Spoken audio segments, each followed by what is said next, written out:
out the dark. Finally, I can see you crystal clear. Go ahead and sell me out and I'll lay your ship bare. See, I'll leave with every piece of you. Don't underestimate the things that I will do. There's a fire starting in my heart, reaching a fever pitch and it's bringing me out the dark.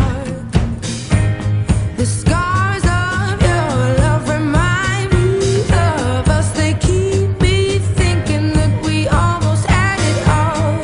The scars of your love, they leave me breathless. I can't help feeling we could have had it all. In the deep, you had my heart inside of your hand, and you played it to the beat. Could have had it all. In the deep, you had my heart inside of your hand, but you played it, you played it, you played it, you played it to the beat. Assim como acontece todo mês de maio aqui na comunidade, nós estamos iniciando agora uma série para conversarmos sobre as nossas famílias. O objetivo é a gente fortalecer um pouquinho as nossas relações conjugais, o relacionamento que a gente tem com os nossos filhos. Afinal de contas, se a gente não tiver a família fortalecida, a gente não aguenta as outras pressões, na verdade, aquelas que vêm de fora e que nos provocam bastante. Para aqueles que já me conhecem aqui da comunidade, fica muito simples de me ouvirem, porque eles já conhecem a minha vida, conhecem a minha esposa, conhecem meus filhos, mas para aqueles que não conhecem, estou apresentando aqui a minha família, tá bom? Essa é a minha querida família, o meu oásis. No centro desse time maravilhoso, tem a responsável pela bagunça toda, a Cibele, essa menina linda, amável, que eu conheci há mais ou menos 21 anos atrás, e nós estamos namorando há 20 anos, né, amor?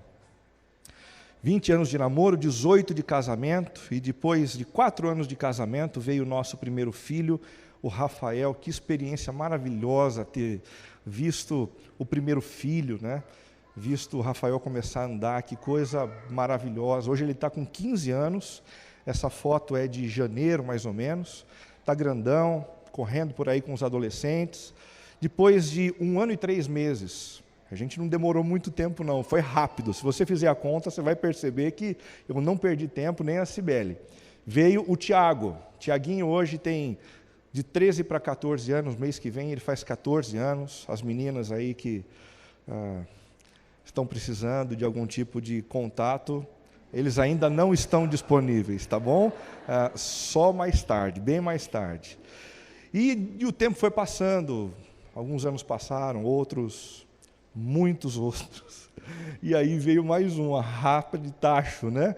O nosso queridinho Vinícius, que está por aí, coisa mais linda do mundo, faz a gente ficar com o rosto cheio de alegria. Como é gostoso acordar de noite, perder sono, e ficar com ele no colo, brincando de colocar bula de remédio dentro da caixinha do remédio, de tirar, de aplaudir esse show, esse espetáculo, né? Isso é família. Quando eu olho para essa foto, a sensação que eu tenho, para falar a verdade, é que a minha família é bem melhor do que na verdade ela é. Porque essa foto, ela é uma foto editada, né? Você reparou? A gente tirou essa foto num estúdio. Eu até estou parecendo um pouco mais novo, um pouco mais magro, né? Talvez alguém tenha mexido nisso. Você não tem ideia de como deu o trabalho para tirar essa foto. A gente demorou talvez uns 15 minutos para essa foto, né? Nós tiramos umas 15 fotos até a gente chegar nessa, porque às vezes um ficava com o olho fechado, o outro não queria rir, um irmão brigava, cutucava o outro. E daí, quando a gente estava pronto para tirar a foto, o Vinícius começava a chorar. Nos bastidores dessa foto, a coisa não foi muito simples. E assim acontece com a gente na vida real também, não é verdade? Em muitas das nossas fotos de álbuns de família, a coisa normalmente é muito mais bonita do que na verdade ela é, muito mais romântica do que na verdade ela é. É exatamente por isso que a gente vai conversar nesse mês sobre esse tema, Making of Família. A gente vai conversar sobre aquilo que está nos bastidores das nossas casas, dos nossos relacionamentos conjugais, aquilo que a gente normalmente não publica, ok? No Facebook, no Instagram, mas que precisa ser tratado, precisa ser reelaborado, ressignificado, para que a gente continue nutrindo a família e fazendo dela esse verdadeiro oásis que ela nasceu para ser. Hoje, de maneira especial, a gente vai começar conversando sobre incompatibilidades dentro da nossa casa. Incompatibilidades. Infelizmente, aquele sonho de sermos uma família que se alinha o tempo todo, em todas as perspectivas e em todos os momentos, é um sonho irreal, fantasioso e que não pode ser concretizado na vida de ninguém, porque em todo lar, em toda a família, há diferenças, e não apenas diferenças simples, como, por exemplo, o desejo de um comer massa e do outro comer carne. Diferenças significativas e profundas existem, e isso às vezes rasga os nossos relacionamentos conjugais e a relação da gente com os nossos filhos, não é verdade? Quais são as principais razões da atual incompatibilidade familiar? Existem milhares, e a gente podia ficar aqui dias conversando sobre isso. Eu vou destacar apenas aquelas que eu considero mais significativas. Esse exercício vai ser um exercício interessante. Se você conseguir prestar atenção nele, você vai entender no final da história o porquê disso tudo. Em primeiro lugar, somos incompatíveis dentro de casa, dentro da família, por conta dos diferentes tipos de personalidade e comportamento social. Assim como as nossas digitais são diferentes, podem se assemelhar, mas são diferentes na essência, em pelo menos alguns detalhes. A mesma coisa acontece dentro do nosso lar. Como a gente é diferente, como eu sou diferente da Cibele, como eu sou diferente dos meus filhos, dos dois, como eles são diferentes entre eles. A incompatibilidade está escancarada ali. É só você conviver um pouquinho com a gente para você perceber isso. O mesmo acontece com a sua família e com a família daqueles que você ama. Os diferentes tipos de personalidade e comportamento social geram desgastes, turbulências. Apenas para a gente entender um pouquinho sobre como funciona essa história das diferentes personalidades e comportamentos sociais, existe um teste muito interessante que eu gosto muito, chamado de DISC. Esse teste trabalha com a apresentação de 4 tipos de comportamento social. Esses 4 tipos estão dentro desses 4 quadrantes que estão aí. Para a gente entender um pouquinho esse teste, os quadrantes superiores, eles dizem respeito a pessoas que trabalham primariamente e primordialmente a partir da razão. Eles encaram os desafios, problemas, tudo a partir da lógica, da razão. Enquanto isso, as pessoas do lado de baixo trabalham a partir das suas emoções, leem o ambiente todo com o coração, né? O coração está sempre na ponta da chuteira. Do lado direito desses quadrantes, nós temos a extroversão. Gente que elabora o seu pensamento do lado de fora, que prefere falar para pensar do que pensar para falar. E o contrário acontece com aqueles que estão nos quadrantes da esquerda, que são mais introvertidos. Eles têm que pensar primeiro, eles têm que elaborar primeiro a sua vida, a sua profissão, os seus relacionamentos, para depois externalizarem tudo isso. O primeiro tipo de personalidade que surge, de comportamento social que emerge, é o que a gente chama de dominante ou de empreendedor, que leva aqui a letra D de DISC, ok? Quem é esse empreendedor? É uma pessoa que age com a razão e é bastante extrovertido. Normalmente, essas pessoas São gente que agem de forma estratégica e reflexiva, são orientados por desafios, são especialistas em controlar processos e pessoas. E eles têm pontos fortes e fracos. Quais são os pontos fortes desse dominante? Eles aceitam desafios, assumem autoridade, resolvem problemas. São pessoas muito focadas na vida. Mas eles têm pontos fracos. Normalmente assumem tarefas demais, são insensíveis para com as outras pessoas, porque normalmente são mais tarefa-orientados do que gente-orientados. E tem também muita dificuldade para ouvir as outras pessoas, as outras opiniões, querem sempre fazer prevalecer os seus pontos de vista. Essas pessoas, sob pressão, sob intensa pressão, tendem a endurecer demais. Se o jogo não vai acontecer da forma como eu quero, então eu ponho a bola debaixo do braço e vou embora. Endureço, não brigo mais. Um empreendedor. O outro tipo de comportamento social que a gente percebe aqui é descrito pela letra I. I. E a gente pode chamar esse perfil o relacional. Como é que age o relacional? A maioria dos brasileiros é assim, né? Age de forma impulsiva, intuitiva, é especialista em relacionamentos e atividades sociais, muito criativo e também bastante ativo. Não gosta de ficar muito tempo parado, não.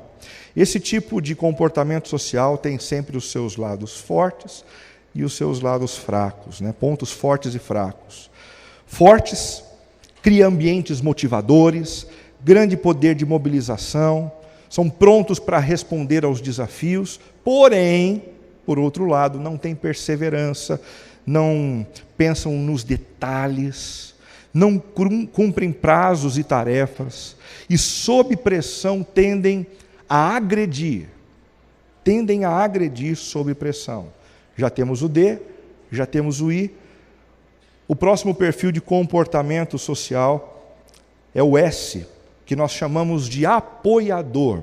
Ele é uma pessoa que lida com as emoções e é bastante introvertido.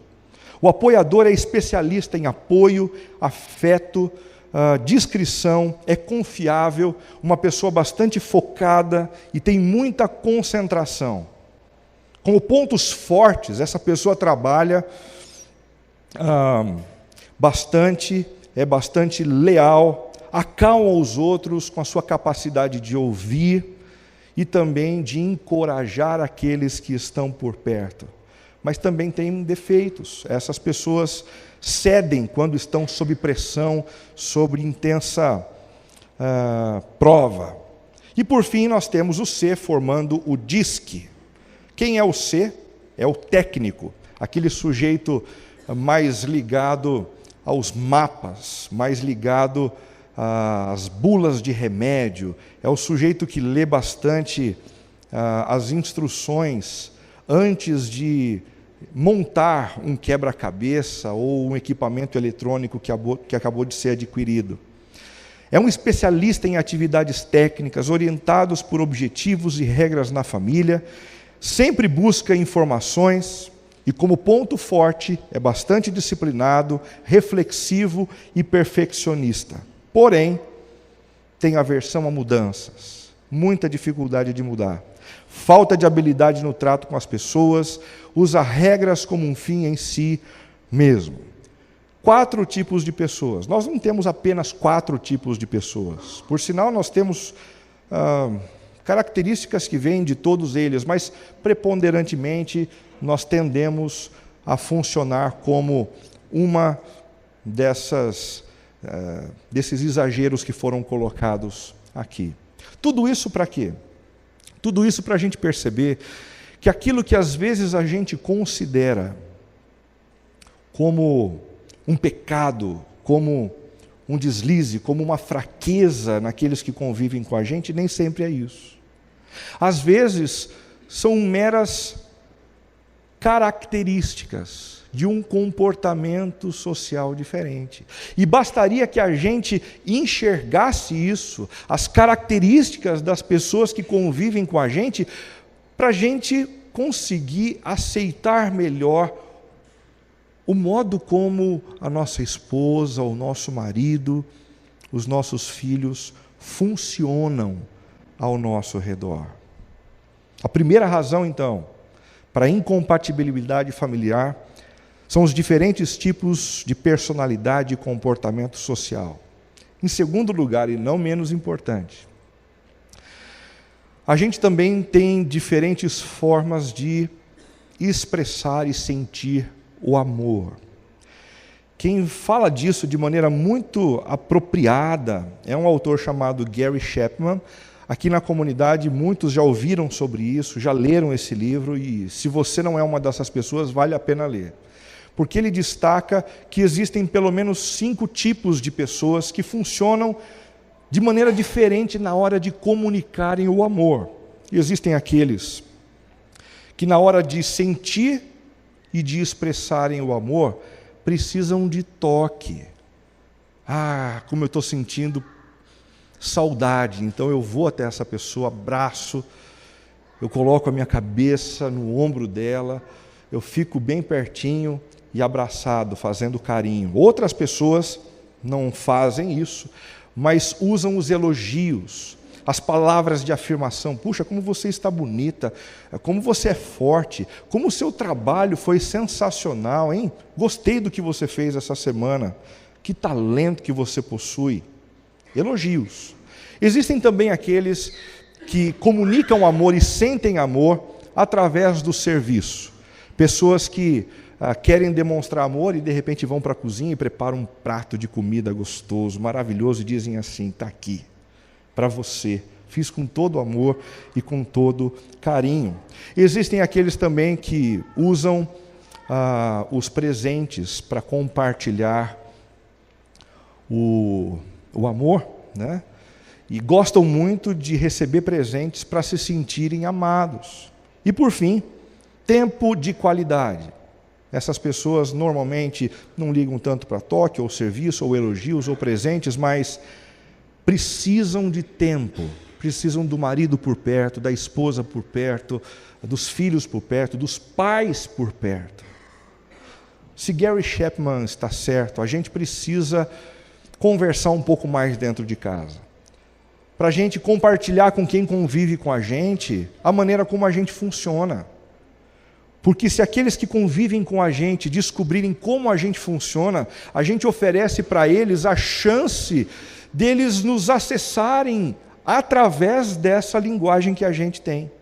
Não apenas isso, a gente também ganha condições de acessar o coração do outro usando a linguagem que o outro requer para se sentir amado e para se sentir querido. Diferentes linguagens de amor. Existe uma terceira maneira através da qual a gente vê as incompatibilidades surgindo dentro de casa. Diferentes maneiras de pensar devido à sua onda geracional. Talvez alguns de vocês já tenham lido alguma coisa sobre isso, ou em livros, ou na internet.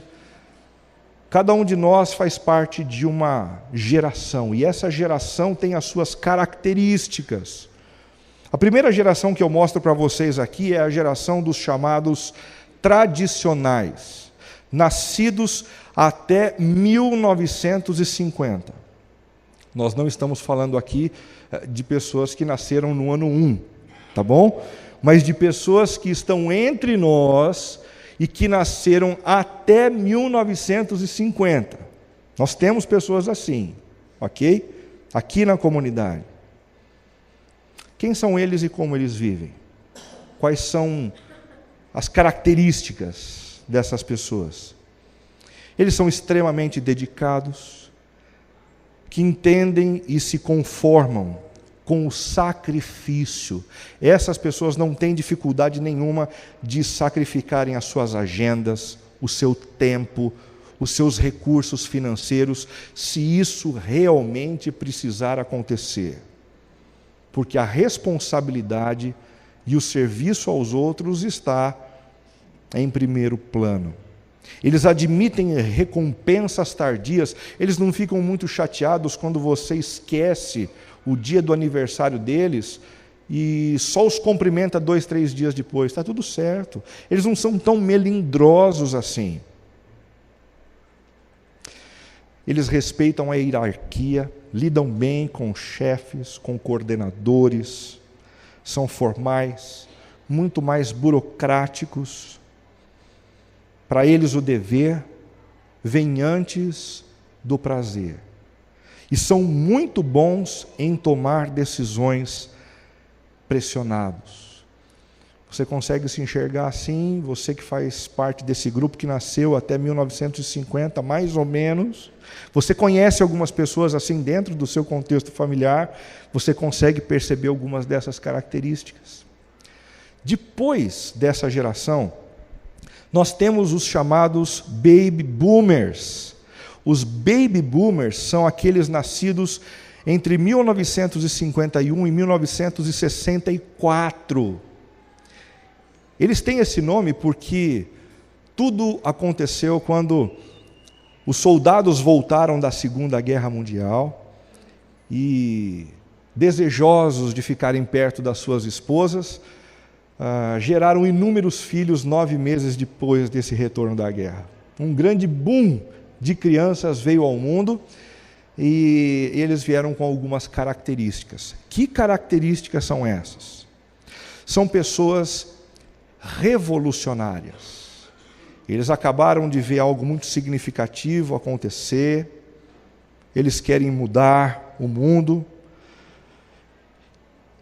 Eles também têm muita disciplina, são céticos em relação à autoridade, são independentes, transformadores, buscam reorganizar ou reestruturar as suas organizações. Para eles, as organizações são importantes. Os membros desse grupo, desse time, gostam muito de ler sobre política, de refletir sobre o país, sobre as mudanças no mundo. São os baby boomers, com bastante foco no curto prazo e possuem um espírito altamente competitivo. Conseguiu se enxergar ou enxergar alguém dentro da sua casa, da sua família? Algumas das características, ok. Em seguida veio a geração X, nascidos entre 1965 e 1980. São pessoas que buscam equilíbrio entre a vida pessoal e o profissional, porque eles perceberam a geração anterior trabalhar demais, se dedicar demais e às vezes perder a própria família por conta dos seus ideais. Então, os nascidos na geração X dizem assim: um pouco menos. Não estou disposto a perder a minha família por conta do meu trabalho. Preciso ter o meu tempo de descanso, de convivência familiar. Porém, são autocentrados, acomodados, sem grandes aspirações. Eles não querem mudar o mundo e gostam de viver num ambiente livre de tensões e conflitos desnecessários. Você faz parte dessa geração? Conhece alguém dentro da sua família que faz parte dessa geração? Percebe algumas características? Geração Y, nascidos entre 1981 e 1990. São pessoas que necessitam de reconhecimento o tempo todo. São as pessoas que acabaram de entrar no mercado de trabalho, né?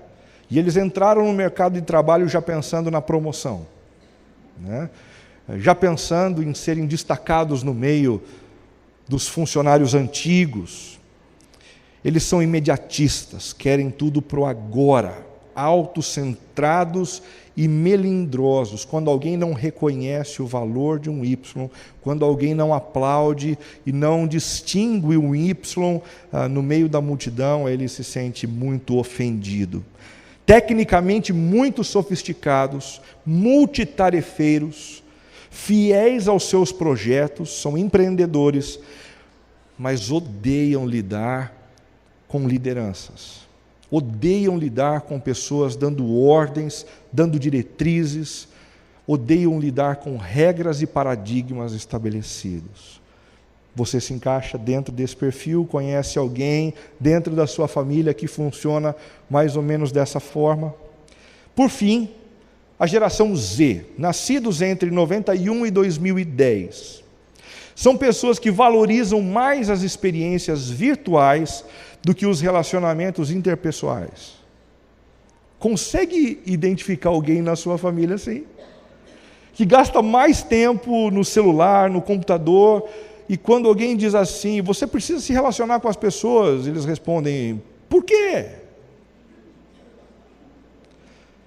Não são tão expressivos e revelam uma certa angústia. Eles revelam uma certa angústia, uma tristeza que não tem muita explicação assim. São excêntricos, diferentes, impacientes e demandam uma tolerância muito exagerada. Vai devagar comigo, ei, calma. Você tem que me entender. Demandam tolerância exagerada. O que acontece quando a gente forma uma família com gente de todas essas gerações? Qual a chance da gente ter as metades da laranja se encontrando e romanticamente vivendo em harmonia? Bobagem! Carne e unha, alma gêmea. Não existe coração. O que existe é a vida real e cada um de nós tem a sua personalidade, cada um de nós temos as nossas linguagens de amor, cada um de nós somos filhos de gerações diferentes. Por isso, incompatibilidade é uma condição dentro da família da gente. Por fim, eu destaco um outro contexto que vem trazendo bastante desgaste, que é o contexto daquilo que a gente chama de família mosaico. Diferentes configurações familiares, nascidas através do recasamento. Aqui mesmo na comunidade a gente teve a bênção de ver muita gente divorciada ou viúva se casando, constituindo família, e a gente louva a Deus por isso, e a gente espera que se você se encontra nesse perfil, isso aconteça com você também, ok?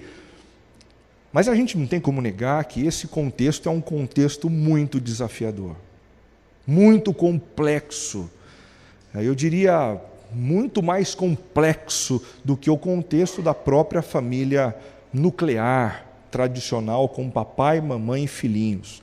A foto dessa família mosaico é mais ou menos assim. Tem a esposa do segundo casamento com o marido do segundo casamento. De um lado a gente tem um filho de um marido do primeiro casamento, depois a filha da esposa do segundo casamento, e é uma coisa gostosa de ver, né? Os meus, os seus e os nossos. Essa expressão é uma expressão que está na boca da gente. Família mosaico. Quais são os desafios que geram desgaste dentro da família mosaico? Deixa eu citar só 3. O primeiro, o desafio de lidar com ex-maridos e ex-esposas. Lidar só com a esposa e só com o marido já é um trabalho complicado. Imagine tendo que lidar com o ex e com a ex. É difícil demais, é muito complicado, muito complicado. Algumas pessoas aqui sofrem com isso bastante. Pior do que um mau marido e uma péssima esposa é um ex-marido e uma ex-esposa, alguns dizem. Em segundo lugar, lidar com os filhos dele ou com os filhos dela. Puxa vida, disciplino ou não disciplino? Coloco o limite ou não coloco? O que eu faço no meio dessa história? Quando é que eu ganho o direito de me impor? O fato de eu estar debaixo do mesmo teto me confere essa possibilidade de colocar regras na casa onde eu moro, que também funcionem para aqueles que são filhos do meu cônjuge. Difícil. Assim como é difícil para os filhos lidarem com os padrastos, com as madrastas, tudo novo, tudo diferente, muito complicado. E por fim, o ter de lidar com os compromissos financeiros. Já é complicado demais esse negócio de sustentar uma casa. E aí, com essa coisa da família mosaico, alguns de nós temos a responsabilidade de sustentar mais do que uma casa. Às vezes 2, às vezes 3 casas. E isso é muito difícil. Isso gera um desgaste. Alguns dos nossos casamentos aqui, algumas das nossas famílias aqui padecem da incompatibilidade fruto desse desarranjo. Maravilhoso, incrível, abençoado por Deus, mas não deixa de ser uma situação fora daquele ideal imaginado pelo Senhor. Quais são as consequências da gente viver no meio de tanta incompatibilidade? Personalidade, linguagem de amor, família mosaico. Em primeiro lugar, irritabilidade constante. Você sente isso? A família era para ser um oásis. Daí você ouve o pessoal cantando sobre família, oásis, e diz assim, passa um final de semana lá em casa. Porque não é fácil de lidar com tanta diferença assim. A gente se irrita, o diferente nos provoca. O diferente nos tira do sério. Quando isso acontece, os conflitos emergem com mais facilidade. E aí a gente vai brigando, marido e mulher, vai brigando com o filho, vai brigando com o filho da esposa. A filha da esposa começa a brigar com o padrasto e entra a ex no meio do caminho. E a gente fala, meu Deus do céu, quando é que esse negócio vai ter fim? Quando os conflitos ganham bastante terreno dentro do contexto familiar, a gente vai se encapsulando para poder sobreviver. Sabe aquele negócio de ir para casa, mas viver dentro de casa como se a gente estivesse dentro de uma bolha? A gente ouve a nossa música, a gente come a nossa comida no nosso tempo, a gente fica dentro do nosso quarto, do nosso espaço, e isso vai gerando uma anomalia e um problema muito sério que faz crescer o sentimento de abandono. Alguns de nós nos sentimos assim dentro dos nossos lares, irritados, cansados de um monte de conflitos mal resolvidos, vendo o filho dentro do quarto e a gente não consegue conversar mais com os filhos, e a gente vai se sentindo esfacelado, completamente esfacelado nas nossas emoções. Isso faz com que a fragilização dos nossos vínculos aconteça. O que antes era forte, o que antes nos unia como um verdadeiro exército, agora parece mais um amontoado de taças de cristal, vendo soprar um vento muito forte. Por fim, a possibilidade de rupturas, a possibilidade do divórcio, a possibilidade de dizer, olha, eu amo você, mas eu não consigo conviver com os seus filhos. Eu amo você, mas eu não consigo conviver com essa história de ficar entre você e a sua ex-mulher. Como é difícil viver no meio de tanto ruído, de tanto problema e de tanta incompatibilidade. É exatamente nesse contexto que a gente precisa buscar recursos da parte de Deus para prevalecer, para continuar caminhando e não desistir no meio do caminho. 1 Pedro capítulo 5, de 5 a 11, diz assim: sejam todos humildes, uns para com os outros, porque Deus se opõe aos orgulhosos, mas concede graça aos humildes. Portanto, humilhem-se debaixo da poderosa mão de Deus, para que Ele os exalte no tempo devido. Lancem sobre Ele toda a sua ansiedade, porque Ele tem cuidado de vocês. Sejam sóbrios e vigiem. O diabo, o inimigo de vocês, anda ao redor como um leão, rugindo e procurando a quem possa devorar. Resistam-lhe permanecendo firmes na fé, sabendo que os irmãos que vocês têm em todo o mundo estão passando pelos mesmos sofrimentos. O Deus de toda graça, que os chamou para a sua glória eterna em Cristo Jesus, depois de terem sofrido durante pouco de tempo, os restaurará, os confirmará e lhes dará forças e os porá sobre firmes alicerces. A Ele seja o poder para todos sempre. Amém. É a partir desse texto que a gente vai procurar refletir um pouco sobre os caminhos para a gente viver em meio às incompatibilidades que não podem deixar de existir dentro da nossa casa.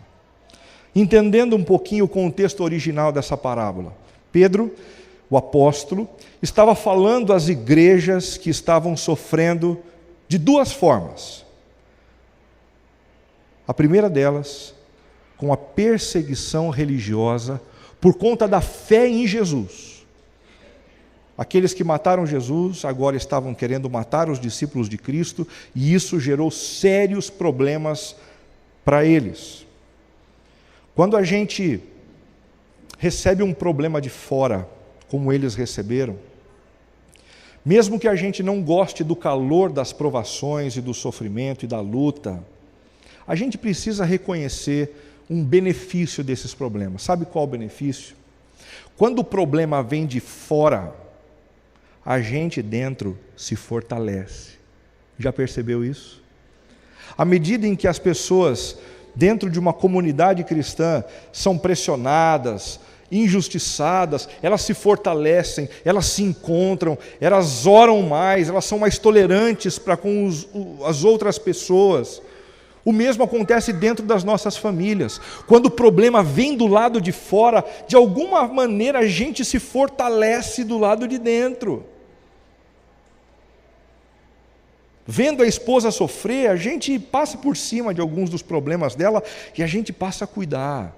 Vendo o problema do marido, a gente passa por cima de algumas coisas e a gente fortalece também o cuidado ali, a gente cuida dos filhos.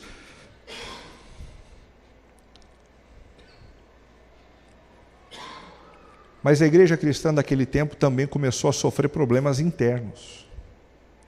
Problemas de relacionamento, porque as pessoas não se entendiam, elas não conseguiam lidar com as diferenças de opinião, de pensamento, de cosmovisão. Um era grego, um era judeu, o outro não era absolutamente nada. O outro vinha do mundo africano. Isso fazia com que grande desarticulação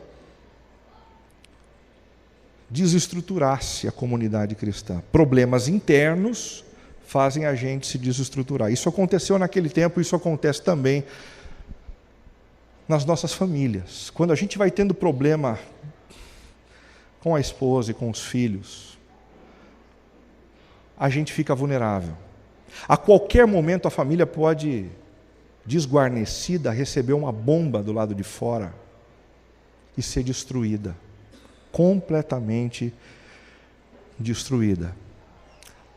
Alguns de nós temos vivido problemas assim, dentro de casa, e precisamos lidar com esses problemas para seguirmos adiante. O que esta passagem bíblica tem a ver com a edificação das nossas famílias? Essa passagem nos fala a respeito de alguns princípios e de alguns valores que ajudam na construção da vida comunitária, da vida entre os cristãos. E esses princípios aprendidos dentro de uma comunidade cristã, preste atenção nisso, princípios e valores aprendidos dentro de uma comunidade cristã, nos ajudam a viver pessoalmente no meio da sociedade, em qualquer ambiente que a gente esteja, não respondendo mais às provocações do lado de fora, às mentiras, e nem mesmo assimilando alguns princípios e valores do lado de fora. Fortalecidos dentro da igreja, somos desafiados a viver na sociedade com outros princípios, na nossa vida profissional e também na nossa vida familiar. Você já ouviu aquela expressão que diz assim: famílias fortes fazem uma sociedade melhor e mais forte também? Essa expressão é verdadeira, mas ela é apenas parte da verdade. Porque famílias fortes dependem de comunidades cristãs fortes, de membros de família que se deixam submeter no contexto comunitário à influência da palavra de Deus para que ela molde a nossa vida, transforme a nossa existência e nos habilite para uma vida diferente na sociedade, na vida profissional e também na vida familiar. Para a gente ter família forte, a gente precisa plantar igrejas. Para a gente ter família forte, a gente precisa de comunidades cristãs que estudem a palavra, que sejam fortalecidos ali, como gente dentro de um batalhão, dentro de um espaço de treinamento, para poder sair no tempo certo e dar frutos. Com o propósito de lidar com as incompatibilidades familiares, quais são as lições que a gente aprende da vivência comunitária que servem para a vivência no ambiente familiar? Em primeiro lugar, resistam à síndrome da superioridade ilusória. Sejam todos humildes, uns para com os outros, porque Deus se opõe aos orgulhosos, mas concede graça aos humildes. Se a gente quer sobreviver, seja na comunidade cristã, seja dentro da nossa família, em meio a tanta incompatibilidade, tantas diferenças, a gente precisa aprender a não olhar para o outro como se o outro, simplesmente por ser diferente da gente, fosse inferior a gente. Não. O outro é simplesmente diferente. Nem melhor e nem pior. Igual a gente, no que diz respeito ao valor. Diferente no que diz respeito às suas características.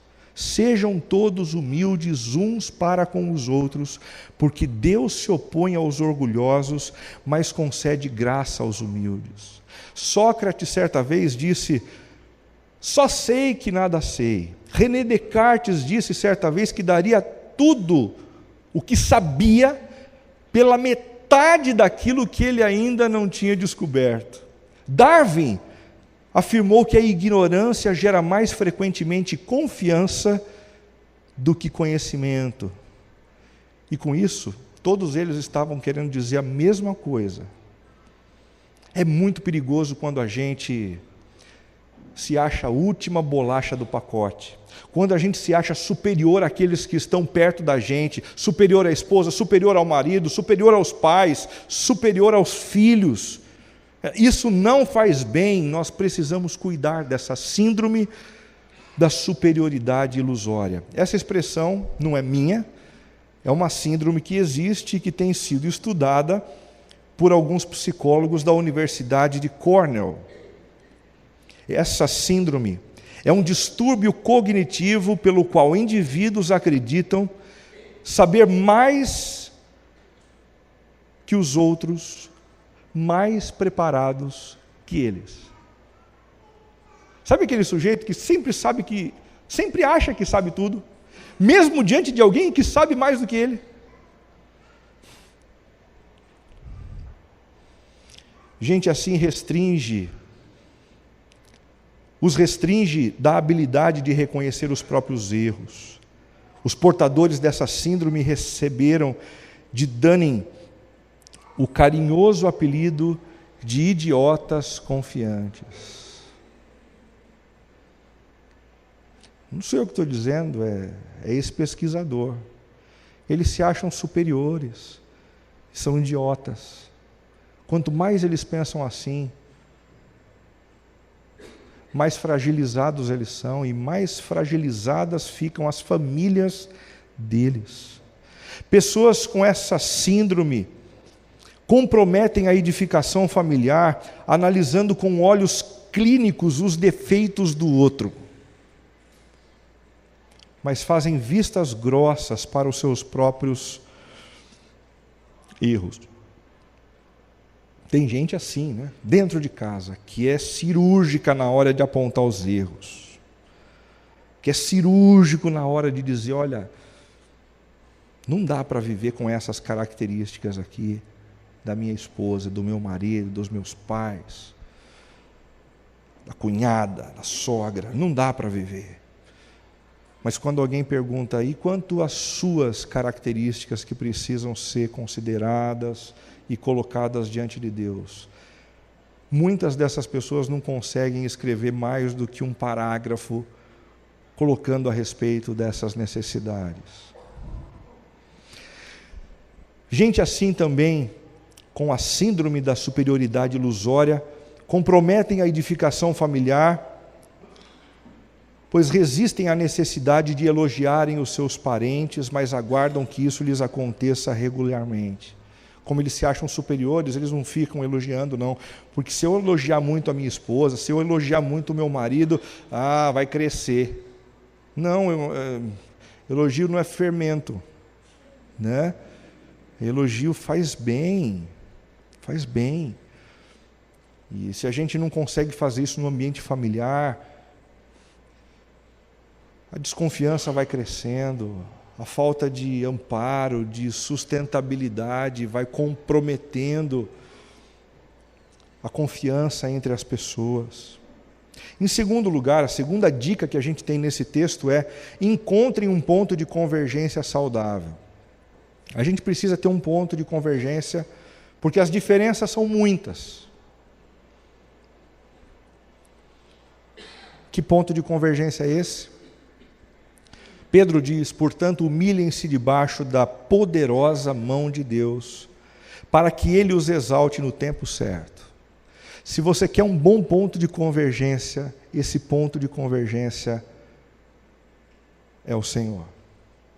Nós precisamos nos colocar debaixo da poderosa mão de Deus, porque se membros de uma mesma família se submetem e se colocam debaixo dessa poderosa mão, ali encontram um ponto que os une, que os aproxima, em meio a tanta diferença. Inúmeras famílias têm buscado convergência apenas na afinidade sexual. Não estou dizendo que isso não é importante, mas algumas pesquisas norte-americanas com pessoas divorciadas afirmam que mais de 60% daqueles que se divorciaram afirmam que o problema não foi o sexo. Estava tudo bem, estava tudo em ordem. O problema foi a compatibilidade, a falta de amizade, a falta de cumplicidade, de comunicação, de carinho. Tem gente que busca afinidade nos hobbies,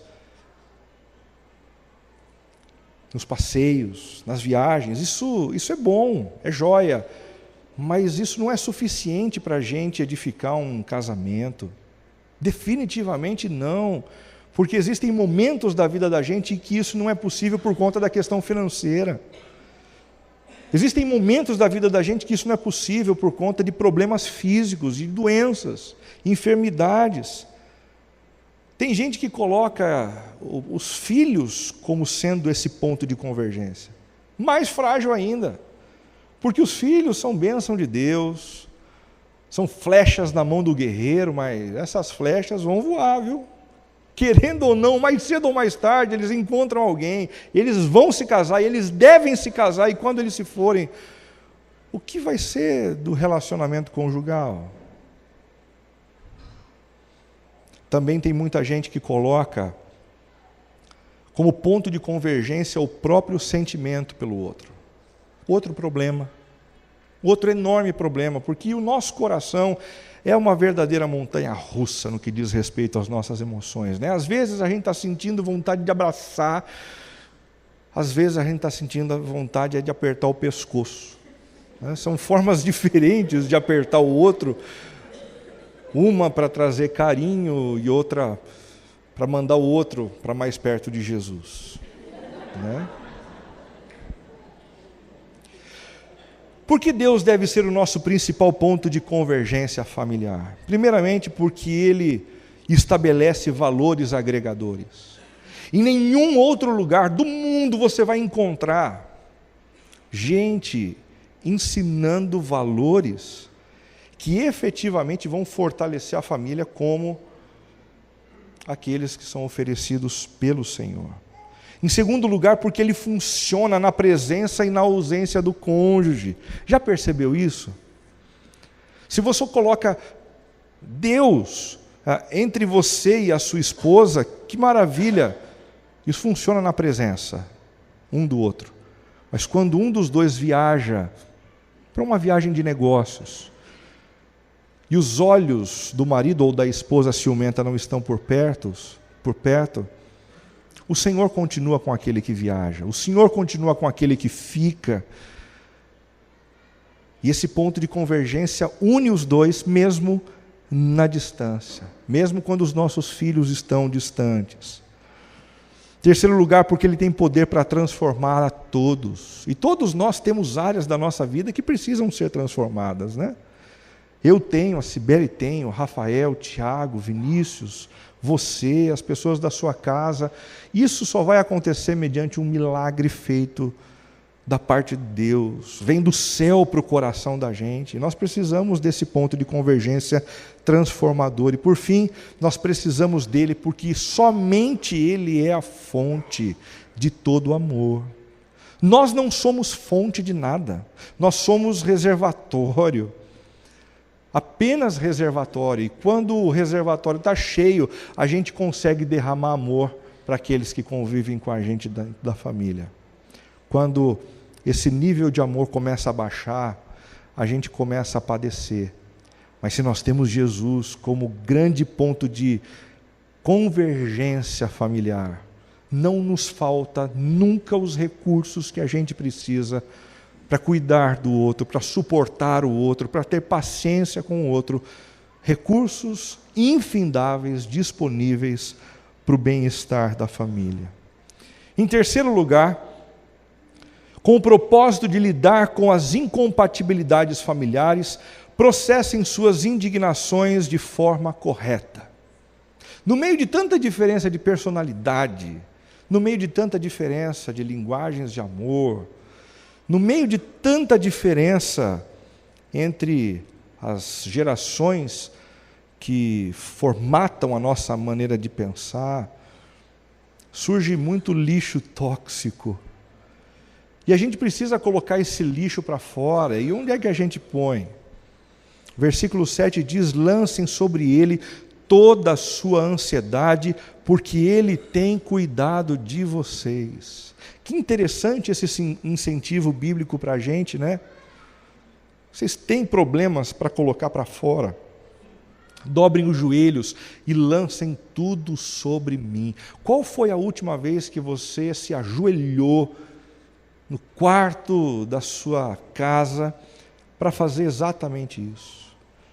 Jogar diante dos pés do Senhor aquilo que está te entristecendo, aquilo que está deixando você intranquilo, com desprazer.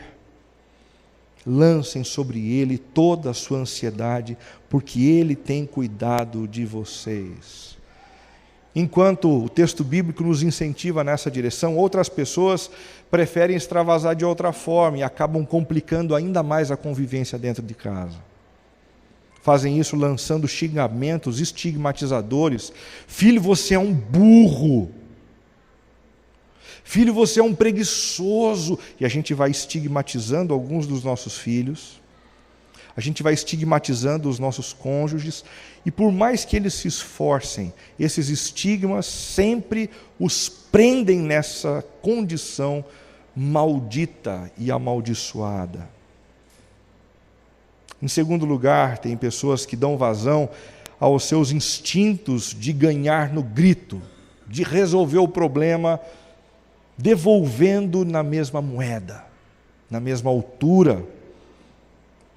Isso mais fere, isso mais entope as veias que deveriam irrigar a relação conjugal e a relação com os nossos filhos. Também descontando em cima de outras pessoas da família. Como a gente é bobo, né, gente? Como a gente é bobo. Às vezes a gente não tem coragem de resolver um problema com a esposa e com o marido, e aí a gente fica descarregando as coisas nos filhos, nas crianças. Às vezes a gente está brigando com os filhos e a gente não consegue resolver o problema com eles e fica descontando no cônjuge. A gente precisa ser um pouquinho mais focado na hora da gente resolver o que precisa ser resolvido e liberar as toxinas no lugar certo, no colo do Senhor, no altar do nosso Deus. Por fim, fazendo do uso de bebidas e outros entorpecentes. Não ajuda. Essa coisa de beber e de usar qualquer tipo de entorpecente para aliviar, vai trazer alívio momentâneo, mas depois que o efeito desses entorpecentes passar, você vai ter dois problemas. Você vai ter que encarar com uma tristeza ainda maior a realidade nua e crua, e você provavelmente vai ter que lidar com um apego demasiado das suas emoções a essas bebidas e a esses entorpecentes. Do que é que eu estou falando? Eu estou falando da origem dos nossos vícios. Não há problema nenhum da gente consumir uma bebida alcoólica aqui ou ali, com muita moderação, com muito cuidado. O problema é quando a gente consome bebidas fora de um contexto de estabilidade. O risco da gente se dar mal no meio dessa situação é enorme. Em quarto lugar, com o propósito de lidar com as incompatibilidades familiares, batalhem contra o verdadeiro inimigo de vocês. A gente sempre procura, durante o mês de maio aqui na comunidade, lembrar todo mundo dessa realidade que não pode ser percebida com os nossos olhos, mas é uma realidade que nos é revelada pela Bíblia. Os nossos inimigos reais não são aqueles que convivem com a gente. Quem brigou com a gente foi a esposa, mas não é ela a principal inimiga. O nosso marido brigou com a gente, mas não é ele o principal inimigo. A gente está numa crise com os nossos filhos, mas nem os pais e nem os filhos são os inimigos dessa história. Sejam sóbrios e vigiem, diz Pedro. O diabo, o inimigo de vocês, anda ao redor como um leão, rugindo e procurando a quem possa devorar. Esse sujeito que a Bíblia diz que existe, muito embora a gente não veja, é um sujeito muito interessante, porque ele vive há milênios, com os seus anjos, com as suas hostes, sempre observando a melhor maneira de detonar as nossas famílias, os nossos casamentos. E ele sabe muito bem aonde apertar, ele sabe muito bem aonde colocar uma armadilha para a gente cair redondo. A nossa luta não é contra a carne e o sangue, mas é contra as forças espirituais do mal. Se o verdadeiro inimigo é o diabo e não alguém que convive com a gente dentro de casa, não há como superá-lo sem o auxílio do Senhor. Mais uma vez, volte para perto de Deus, pare com essa vida distante do Senhor, volte para o convívio comunitário, restaure a sua vida de oração, de leitura da palavra. Eu e você precisamos do Senhor para lidar com as incompatibilidades que são naturais dentro dos nossos lares. A gente precisa de sabedoria. Renato, mas você falou de tantos problemas lá no começo que até agora não foram respondidos. Eu, de fato, não tenho resposta para a maioria dos problemas que eu listei. O que a gente vai ter que fazer é buscar as Escrituras e sabedoria do alto para lidar com cada situação de maneira particular, com conversa, com diálogo, com arrependimento quando não dá certo, a alternativa que a gente pensou, o passo que a gente deu, retrocede, começa de novo. A espiritualidade é muito mais dinâmica do que as pessoas acreditam que ela é por aí. Não há como superar as incompatibilidades sem o auxílio do Senhor. Não há como superá-la também sem a disposição de perder. Quer ganhar todas? Quer subir no ringue? Tem gente que não perde uma briga, né? Adora brigar. tem que ganhar todas. Você é uma dessas pessoas? Se no final das contas você continuar assim, você vai perder a única coisa que te importa, a sua família. E você vai ficar sozinho com os seus louros, com os seus troféus, com as suas medalhas, com a sua honra, mas sozinho, sem filhos para te visitarem depois de alguns anos, sem uma esposa para te acolher no momento da velhice, sem um marido para cuidar de você quando você enfrentar uma doença complicada lá na frente. Se o verdadeiro inimigo é o diabo, não há como superá-lo sem a disposição de remediar. A gente não é só incompatível, a gente é imperfeito. A gente é imperfeito. Conheço algumas pessoas que estão indo lá na sua comunidade, viu, Renato? Eu ouço isso direto. Você sabe quem é que está indo lá, como é complicada aquela pessoa. Eu falo, não, filho, não é só essa pessoa, não, é todo mundo. Lá é um terror. A começar do pastor. Nós não somos só pessoas que lidam com incoerências. Nós temos pecados e por isso nós precisamos de um Salvador. A gente erra e quando a gente erra, a gente tem que remediar. Voltei de viagem ontem, foi muito interessante. Eu fui de manhãzinha com o Rafael para falar no encontro de casais, lá na igreja do pastor Tiago, que trabalhou com a gente durante 4 anos. Ele mandou um abraço para vocês. Depois voltei, foram 4 horas de ida e 4 de volta. Uma beleza para eu conviver com o meu filho. Em 4 horas de volta, eu tive um tempo de romance com meu filho, de dizer para ele algumas coisas lindas. Puxa, como eu admiro você, Rafa, como o seu jeito é especial, como você é atencioso com as pessoas. E depois de um tempo fazendo elogios, a gente começou a conversar sobre a escola, daí ficou feio. Ficou feio porque a gente precisou conversar sobre algumas tarefas que não foram feitas. Eu comecei a ficar nervoso e de repente entrou um outro assunto que me deixou mais nervoso ainda. Comecei a gritar com ele. Falei, Rafael, que coisa, como é que você pode fazer isso? E disse um monte de coisa que não deveria dizer. Aí no meio da viagem a gente ficou um tempão em silêncio. É isso mesmo. Briguei com meu filho voltando de viagem ontem e fiquei uns 15 minutos sem falar com ele. E ele não falava comigo. Aí eu tive que remediar a bobagem que eu fiz. Bati na perna dele e falei, filho, olha, me desculpa, filho, eu não sei por que eu sou tão tonto assim. Daí ele disse, me desculpa também, pai. Daí os dois começaram a chorar no carro. Às vezes a gente precisa de 4 horas de viagem para viver algumas dessas experiências. E que essas experiências nos façam passar pela alegria, pela tristeza, pelos conflitos, mas que também nos façam passar pelas reconciliações. Se o verdadeiro inimigo é o diabo, não há como superá-lo sem a disposição de mudar. Você quer continuar sendo o mesmo? Não vai conseguir. Porque ninguém continua sendo a mesma pessoa.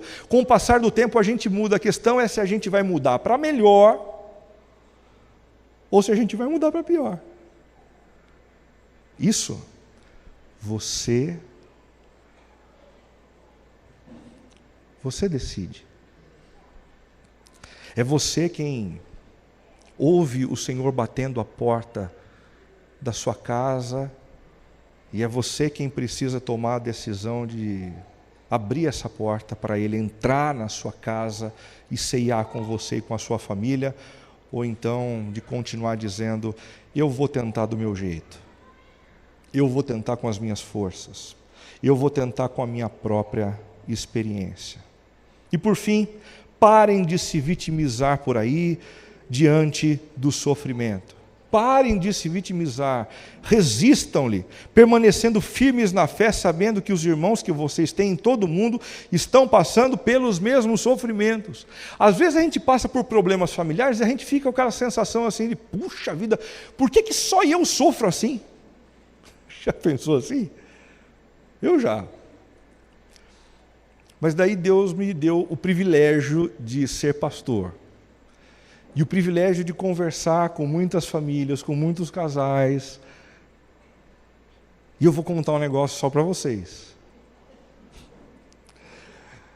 Os problemas que as pessoas têm são os mesmos que eu tenho. E os problemas que eu tenho são os mesmos problemas que vocês têm.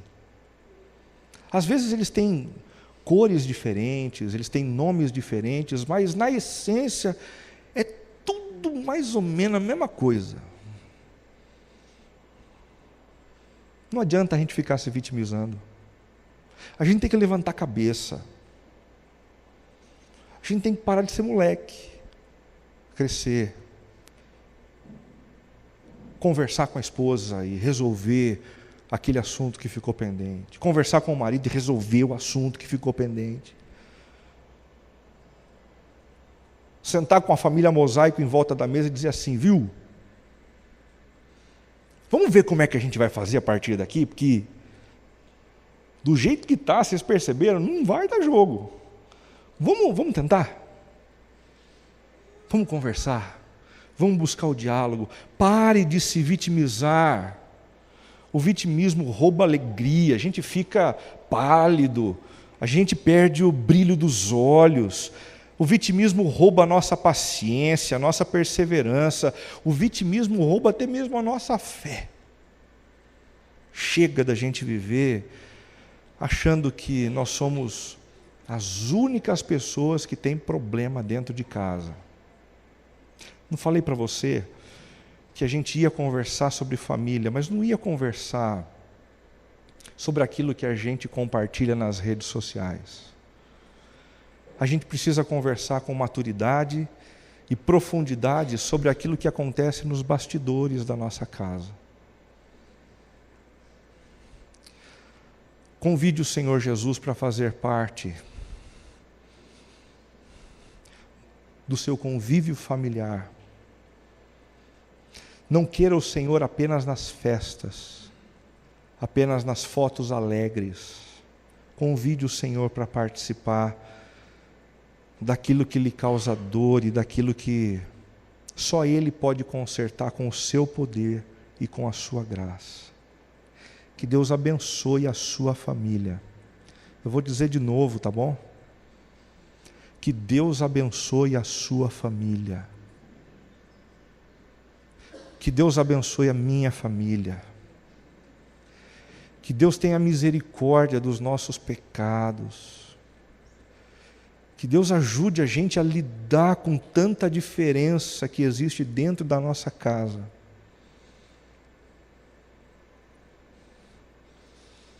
Mas que a gente persevere, porque o propósito maior da família não é a nossa felicidade, mas é a glória do nosso Deus. Que tal a gente se unir em comunidade para lutar pelas nossas famílias? Vamos lá, Ricardo? Vamos lá, Fábio? Vamos lá, Dilson? Vamos lá, gente? Vamos lutar pelas nossas famílias, para que a glória de Deus seja manifestada nela e através dela.